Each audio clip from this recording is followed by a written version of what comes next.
Lucas é continuado pelo livro de Atos, é uma obra só. Obra escrita pela mesma pessoa, Lucas. E agora, na sequência, chegamos no capítulo 1, 57 a 66, onde temos a narrativa do nascimento de João Batista. Lemos. A Isabel cumpriu-se o tempo de dar a luz e teve um filho. Ouviram os seus vizinhos e parentes que o Senhor usava de grande misericórdia para com ela e participaram do seu egoísmo.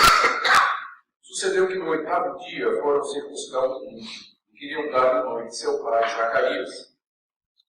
De modo nenhum, respondeu sua mãe. Pelo contrário, ele deve ser chamado João. E disseram-lhe, ninguém há na tua parentela que tenha esse nome. E perguntaram por acenos ao pai do menino que nome queria que lhe dessem. Então, pedindo ele uma tabuinha, escreveu, João é o seu nome. E todos se admiraram. Imediatamente a boca se lhe abriu e, desimpedida a língua, falava louvando a Deus. Sucedeu que todos os seus vizinhos ficaram possuídos de temor, e por toda a região montanhosa da Judéia foram divulgadas estas coisas. Todos os que as ouviram guardavam-nas no coração, dizendo, que virá a ser, pois, esse menino? E a mão do Senhor estava com ele. Queridos, a passagem que eu acabei de ler é o registro que Lucas faz do nascimento de João Batista. E fica muito claro que Lucas pretende destacar que João Batista era uma pessoa muito especial. Ele faz isso de várias maneiras. Primeira, quando ele registrou no início do Evangelho o anúncio do nascimento de João Batista. Nós encontramos isto no capítulo 1, de 5 a 23. A que seria mãe de João, Isabel, era já uma senhora avançada em idade, era estéril. O que seria pai de João, Zacarias, era um sacerdote que ministrava no templo, também avançado em idade. Ambos eram justos diante de Deus e oravam por um filho durante muitos anos. Finalmente, Deus ouviu a oração deles e mandou um anjo anunciar o nascimento desse filho. E o anjo disse, então, no anúncio a Zacarias, durante uma ministração no templo, de que aquela criança seria o precursor do Messias, seria alguém que viria diante do Salvador de Israel e que seria grande diante dos homens. Zacarias, apesar de ter passado a vida toda orando por um filho, não acreditou. Ele perguntou, como é que isso vai ser possível? Eu sou velho e minha mulher é estéril. E como castigo ele ficou mudo até que a criança nascesse. Então, Lucas registrou estes fatos sobrenaturais relacionados com o nascimento de João Batista. Em seguida, ele registra também a ação de Deus na vida de João, ainda no ventre da mãe. Nos versos 39 a 45, nós já vimos o episódio de que João Batista saltou de alegria no ventre da mãe quando ouviu a voz de Maria, a mãe de Jesus, que veio visitar Isabel. E também João, segundo Lucas nos diz, era cheio do Espírito Santo, já no ventre da mãe. E agora, quando Lucas registra o nascimento dessa criança, né, nascimento que foi anunciado com tantos fatos sobrenaturais e registrado com esse relacionamento íntimo com Deus, de que ele já era cheio do Espírito Santo antes de nascer, no texto que nós lemos, Lucas ainda acrescenta que quando ele nasceu, a maneira como o nome foi dado já indicava alguma coisa sobrenatural. O anjo tinha dito que seria João, mas o pai ficou mudo. Então, como é que a mãe podia saber? A não ser que tenha escrito. Quando quiseram dar o nome de Zacarias para o menino, a mãe disse, não é João. E aí, mas como João? Não tem ninguém com esse nome na tua parentela? Porque esse era o costume dos judeus. Sempre nomear os filhos com o nome de um antepassado. E aí foram perguntar ao pai, e é interessante porque diz aqui que perguntaram ao pai por acenos. Será que Zacarias tinha ficado também surdo, além de mudo? Existe essa possibilidade, porque o texto diz que estavam perguntando por acenos, usando libras, por assim dizer, né? Sinal para ele. Como é o nome da criança? Ele talvez tenha ficado não só mudo, mas também surdo. E aí quando ele escreve João, aí todo mundo fica maravilhado, não é? Porque a palavra dele bate com o que a mãe disse. E todo mundo fica cheio de temor com relação a isso. E há mais um detalhe, que na hora que ele escreveu o nome de João, seu pai Zacarias então voltou a falar e provavelmente a ouvir. Houve também mais esse milagre, agora reverso. Primeiro ele ficou mudo e agora ele pode falar e ele pode ouvir. Então todas estas coisas, diz o texto, fizeram com que os vizinhos e parentes ficassem cheios de temor e admiração. Está aí nos versos 65 a 66, e todo mundo perguntando, o que vai ser esse menino?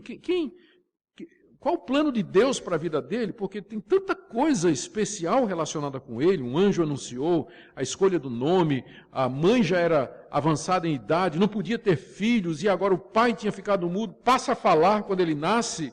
Então, quem vai ser esse menino? O que é esse menino? É a pergunta de todo mundo. E é o que nós pretendemos responder nessa noite, não é?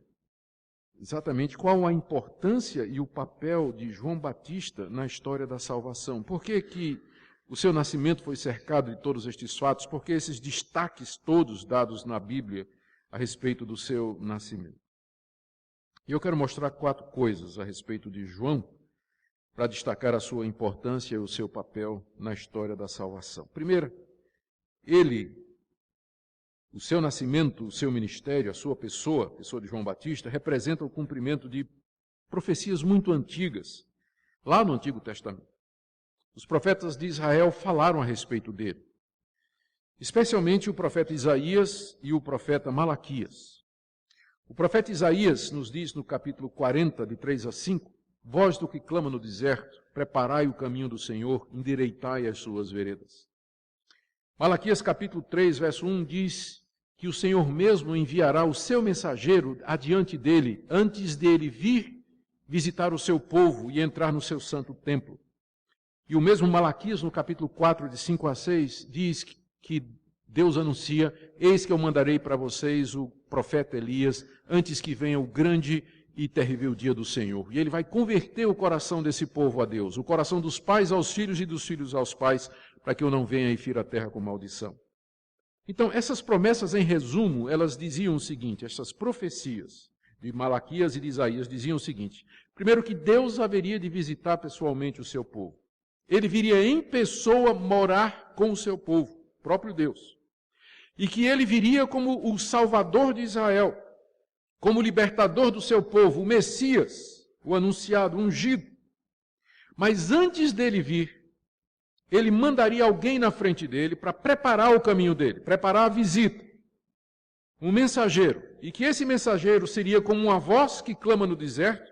Isso significa não somente que ele estaria falando e falando alto, mas também que quase não seria ouvido, porque estava falando no deserto.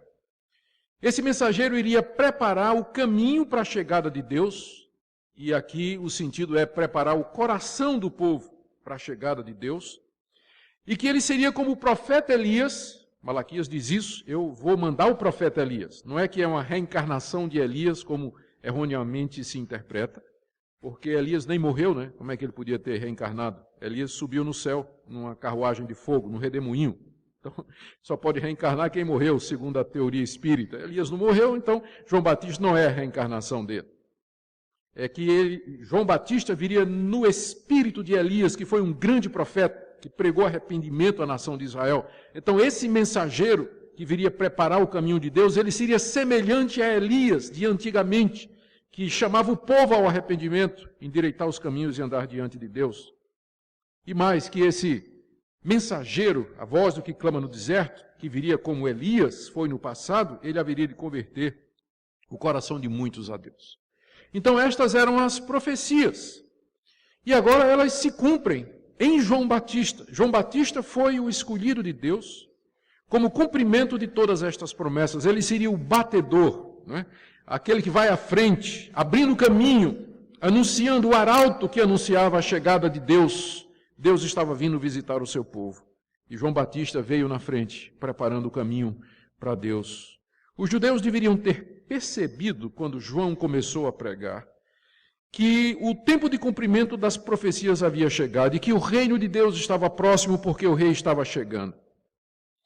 Por isso que João é importante, porque ele marca o início do tempo do cumprimento das promessas e das profecias que Deus havia feito a Israel a respeito da chegada do seu reino e da chegada do Messias. É por isso que o nascimento dele foi cercado de todos estes fatos sobrenaturais, porque ele é o cumprimento dessas profecias. Ele é o cumprimento dessas promessas, ele marca o início do reino, da chegada do reino. A segunda razão pela qual João é tão especial e recebe tanto destaque nos evangelhos é que ele veio para ser uma testemunha de Cristo e de sua obra.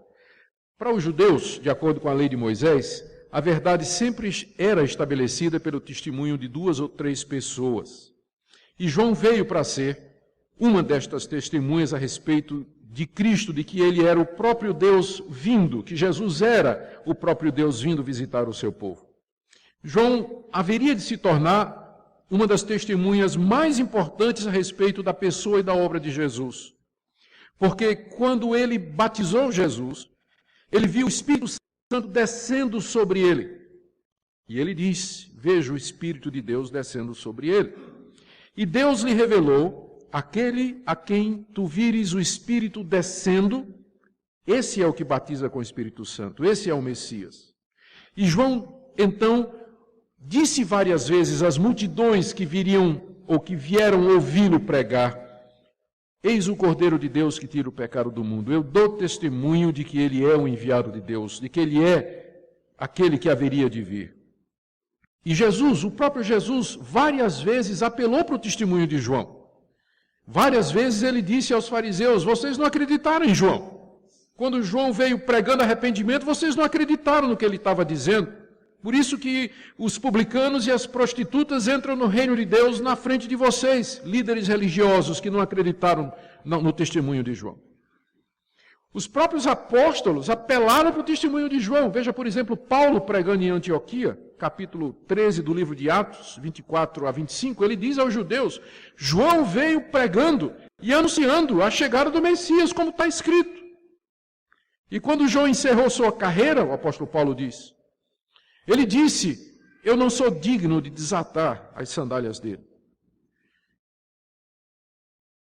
E o testemunho de João está aqui registrado nas Escrituras, para que você creia que Jesus, de fato, é o Messias prometido. Deus mandou alguém na frente de Jesus para preparar o caminho e para ser uma testemunha de confiança, João Batista. É por isso que o nascimento dele, a sua vinda ao mundo foi cercada de todos esses fatos sobrenaturais, porque ele seria, talvez, depois dos apóstolos, a testemunha mais importante de que Jesus, de fato, era Deus que veio visitar o seu povo.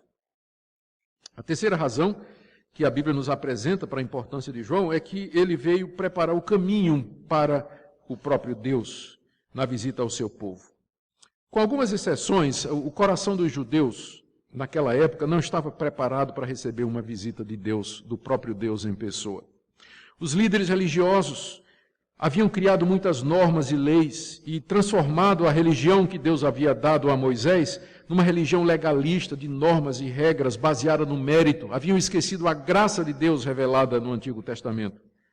Eles eram hipócritas, políticos e motivados por interesse ganancioso, visavam lucro, exploravam a fé das pessoas da sua época. Assim eram os líderes de Israel naquela época. Os cultos a Deus no templo de Jerusalém haviam perdido o significado, haviam virado formalismo e um negócio, a ponto de Jesus ter expulsado do templo, quando ele veio, ele expulsou do templo os que faziam negócio das coisas de Deus. Havia muitas ideias erradas sobre o Messias, especialmente sobre a salvação que Israel realmente precisava. Muita gente esperava um Messias político, libertador, um guerreiro. Então, era como se Deus dissesse o seguinte: para que Israel me receba, eu preciso mandar alguém na minha frente para preparar o caminho, porque se eu for do jeito que Israel está, Israel não vai me reconhecer. É nesse sentido que João Batista é a voz do que clama no deserto, é aquele que haveria de endireitar os caminhos do Senhor e preparar as suas veredas. É nesse sentido que ele era como Elias, que tinha que converter o coração de Israel a Deus, preparando o caminho para Deus. Essa era a missão dele. E foi isso que ele fez, João Batista. No tempo certo, ele começou a pregar o arrependimento, dizendo a toda a nação de Israel: se arrependam, porque chegou o reino de Deus. Se arrependam da hipocrisia, do formalismo, do adultério, se arrependam da incredulidade. Vocês se afastaram de Deus, vocês esqueceram a graça de Deus, vocês criaram uma outra religião. Se arrependam, porque o rei está chegando. Ele pregou isso aos líderes de Israel, pregou ao próprio rei Herodes. Herodes vivia amaziado com a mulher do seu parente, e Herodes finalmente mandou matá-lo por isso, mas só isso parou João, porque até ele ser preso e morto, ele estava pregando arrependimento para a nação de Israel. Se preparem, ele anunciava que era necessário que eles se batizassem como símbolo de purificação, porque o reino estava chegando, Deus estava vindo, e eles precisavam preparar os corações. Ele preparou o caminho, apontando para Jesus como aquele que havia de vir e que tinha chegado. Em quarto lugar, por que João é importante? Vimos primeiro, ele é importante porque representa o cumprimento das antigas profecias que marcam o início da chegada do reino de Deus. Segundo, porque ele, depois dos apóstolos, foi a testemunha mais importante da pessoa e da obra de Jesus. Terceiro, porque ele veio preparar o caminho para a vinda de Cristo, para a vinda do próprio Deus.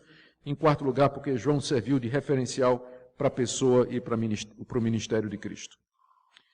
Vou pedir licença para contar uma piada que talvez ilustre aqui. Eu não sou muito bom, né, quando eu escolho minhas piadas, mas eu vou tentar aqui.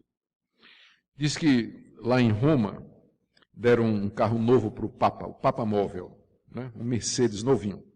E o Papa andava com um motorista na frente, né? O motorista dirigindo e o Papa sentado no banco de trás. E o Papa ficou entusiasmado com o Mercedes e disse para o motorista: vamos trocar de lugar, eu vou dirigir. Aí o motorista sentou no banco traseiro e o Papa foi dirigindo, experimentando o carro novo. Tinha uma batida policial. A polícia barreira para o carro, o Papa baixa o vidro, o soldado olha, aí chama o capitão e diz: capitão, é melhor o senhor deixar esse cara passar aí, essa autoridade passar. Ele disse: por quê? Ele disse: imagina só quem ele é, o motorista dele é o Papa.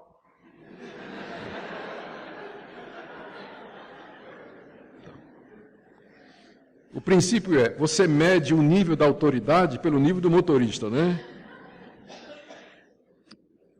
Guardadas as devidas proporções, nós podemos pensar em João Batista da mesma forma. Ele veio para ser o precursor de Jesus Cristo. Ele veio ser aquele que vinha na frente, preparando o caminho de Jesus. E a grandeza de Cristo na Bíblia é medida pela grandeza de João. Não é interessante isso? Jesus disse que não teve nenhuma pessoa nascida entre os homens maior do que João Batista. Que ele era o maior nascido de mulher. Não porque ele tinha feito algum milagre, porque João não fez nenhum. João era cheio do Espírito Santo desde o ventre da sua mãe, mas não fez milagre nenhum, não curou ninguém, não expulsou nenhum demônio, não ressuscitou morto, não curou doentes. Mas ele era o maior que já nasceu de mulheres, de uma mulher. Por quê? Não por causa de sinais e prodígios, porque não é isso que engrandece uma pessoa. Mas porque ele tinha sido escolhido por Deus para essa missão extraordinária, para ser aquele que iria preparar o caminho de Deus entre os homens, o caminho de Emanuel. E não teve ninguém maior do que ele. Então, por esse, se João, que era o precursor de Jesus, era o maior de entre os homens, imagine quem era Jesus. Ou seja, a grandeza de Cristo é medida na Bíblia pela grandeza de João, que foi o seu precursor. A Bíblia diz, Jesus disse em Mateus 11, 13, que ele foi o último profeta de Israel. A lei e os profetas profetizaram até João, disse Jesus, até João Batista. Ele é o último dos grandes profetas de Israel. Não há mais profetas como Isaías, Jeremias, Malaquias, Ezequiel, embora apareça muita gente aí querendo ter o título de profeta, mas os profetas e a lei profetizaram até João, disse Jesus em Mateus 11, verso 13. A profecia neotestamentária é outra coisa. Você não tem mais profetas como os grandes profetas, como João Batista. Tal era esse homem. Mas mesmo assim, mesmo na sua grandeza, o último grande profeta, o maior de todos nascido de mulher, ainda assim ele era inferior a Jesus. Ele disse numa certa ocasião: eu não sou digno de carregar as sandálias dele. Isso era o trabalho que os escravos faziam com o seu senhor. João se considerava menos do que um escravo daquele que haveria de vir. Ele disse: antes que eu nascesse, Jesus já existia. Ele já era, antes de eu nascer. Embora João Batista tenha nascido primeiro, ele sabia que Jesus o antecedia. Porque Jesus é o eterno Filho de Deus. Existia já por toda a eternidade. Ele disse: eu batizo vocês com água, mas Ele vai batizar vocês com o Espírito Santo e com o fogo do juízo. Então a grandeza de João, especialmente quando Lucas aqui no Evangelho cerca o nascimento dele e mais tarde o ministério de João Batista, com todos esses fatos extraordinários, tem um objetivo apenas: não é exaltar João, mas exaltar Jesus. Porque se João, que era o precursor, era isso, imagine aquele que vem depois dele. E para quem ele estava preparando o caminho. Esse é o motivo pelo qual Lucas dá tantos destaques ao nascimento de João Batista. Pelo que ele representa na história da salvação. Ele é o cumprimento das profecias que marcam o início da chegada do reino. Ele é a testemunha mais importante de Cristo depois dos apóstolos. Ele veio preparar o caminho do povo para a chegada de Deus na pessoa de Cristo e serve de referencial para a pessoa e ministério de Jesus Cristo para que nós creiamos. O que nós aprendemos sobre Deus aqui? Porque a Escritura é sobre Deus. As coisas foram registradas não para nos dar informações sobre João Batista, até porque o gênero literário conhecido como biografia nem faz parte da Bíblia. Mas estas coisas foram registradas para que nós aprendamos sobre Deus. E o que é que Deus nos diz aqui? O que é que nós vemos sobre Deus aqui nesse relato? Primeiro, a sabedoria e a profundidade do seu plano. Aqui você está diante de mais uma parte do grande enredo divino da história da salvação. A escolha de alguém muito especial, que viria preparar a sua visita redentora ao mundo. Quem pensaria nisso? Você não encontra nada parecido com isso em qualquer outra religião ou história religiosa. Mas a ideia de que um próprio homem pecador, como você e como eu, seria levantado de entre nós para preparar o caminho para a visita do próprio Deus, a ponto de ele até ter batizado o próprio Filho de Deus. A sabedoria e a profundidade de Deus e o seu amor e a sua misericórdia com a raça humana. Percebemos também a fidelidade de Deus em cumprir promessas, realizar profecias, fazer sua vontade acontecer no tempo dele. João vem como cumprimento de promessas muito antigas. Terceiro, um ponto que vimos também na mensagem anterior a respeito de Maria, como Deus cuida, como Ele parece que tem uma intenção toda especial de fazer as coisas diferente da maneira como nós os homens fazemos. A gente quando vê os batedores, né, os precursores, os apresentadores de figuras importantes, você vê o cortejo presidencial nos Estados Unidos, os soldados que vão na frente abrindo a marcha, montados em Harley Davidsons brilhantes, todos vestidos, condecorados de medalha, capacete especial, uma coisa linda. Deus escolhe para ser o seu precursor um nazireu, uma pessoa que foi viver nos desertos, que comia gafanhoto e mel silvestre, se vestia estranho de pele de camelo, e que estava falando coisas lá perto do Rio Jordão. Esse foi o precursor que Deus escolheu para ele. Seguindo exatamente o mesmo caminho de sempre, que ele sempre fez. Fazendo tudo ao inverso do que o homem gosta. O homem gosta de glória, luxo, holofote, majestade, poder, opulência. Deus faz exatamente o contrário, que é para humilhar a soberba humana. E o precursor do Messias é um humilde filho de um sacerdote velho, de uma mulher estéril, das muitas famílias de dentro da tribo de Levi. Desconhecido. Só ficou conhecido por causa desse episódio. Senão ele seria mais um dos milhares de sacerdotes em Israel, cujo nome nunca apareceria nos livros da história. É assim que Deus faz. Aprendemos o cuidado de Deus na história da redenção em providenciar evidências, provas, testemunhas acerca de Jesus. Vemos como ele é grandioso, justo e santo, de tal maneira que nós não podemos recebê-lo sem que nosso coração esteja preparado para isso. Apesar de que ele habita com o contrito e abatido, nós precisamos ser contritos e abatidos para que ele possa habitar conosco. E por fim nós aprendemos a respeito da grandeza e da glória de Jesus Cristo, que era maior do que o maior de todos os homens que já nasceram de mulher. Eu concluo dizendo nessa noite a vocês, todos nós, tudo o que é necessário para a redenção da nossa alma já foi realizado. As promessas foram feitas, profecias foram declaradas, todas elas se cumpriram. João Batista veio, realizou o seu ministério, pregou arrependimento e a chegada do reino de Deus. Cristo veio, morreu pelos pecados, ressuscitou dentre os mortos e agora os que creem anunciam a todos a necessidade do arrependimento e perdão de pecados. Como escapará você da ira de Deus se você continua a desprezar os avisos e oportunidades que ele oferece?